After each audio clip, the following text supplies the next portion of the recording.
మనకి ఏ కష్టం వచ్చినా ఫస్ట్ గుర్తొచ్చేది మన నాన్న. అలాంటి నాన్న తన సొంత కూతుర్ని కేవలం ఒక డౌట్ వల్ల ఒక అబ్బాయితో మాట్లాడుతుందేమో అన్న అనుమానంతో నదిలో తోసి చంపే.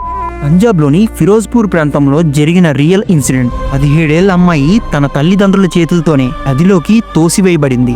కారణం వాళ్ళకొకటే అనిపించింది, ఇది ఎవరో ఒక అబ్బాయితో మాట్లాడుతుంది, బహుశా ప్రేమలో ఉందేమో. అంతే, ఆ అనుమానం చాలు అనుకున్నారు. ఆమె చేతుల్ని కట్టేసి నదిలోకి నెట్టేశారు. ఇది కాకుండా ఆ ఘోరాన్ని వీడియో తీశారు. ఈ వీడియోలో ఆ అమ్మాయి చివరి క్షణం వరకు ఒక్క మాట కూడా మాట్లాడలేదు. ఆమె కనిపించిందేమో నాన్న కేవలం భయపెడుతున్నాడని. ఎందుకంటే ఏ కన్న తండ్రి తన సొంత కూతుర్ని చంపుకుంటది. అయితే ఇంకా దిగజారిన విషయం ఏంటంటే, ఆమెను తోసేసిన తర్వాత ఆయన బాయ్ బాయ్ అన్నారు. మన ఇంట్లో ఒక కుక్క పిల్ల చచ్చిపోతేనే చూడలేము, అలాంటిది తన సొంత కూతుర్ని బాయ్ బాయ్ అంటుంటే ఆ మహాపురుషుణ్ణి ఏమనాలో అర్థం కావట్లేదు. పిల్లలు పుట్టక చాలా మంది ఎక్కని గుడి లేదు, మొక్కని దేవుడు లేడు. అలాంటిది వాళ్ళకి పిల్లలు ఎందుకు ఇవ్వడు? సొంత కూతుర్ని తన చేతులతో చంపేవాడికైతే ఇస్తాడు. ఇదేం లాజికో నాకు అర్థం కాదు.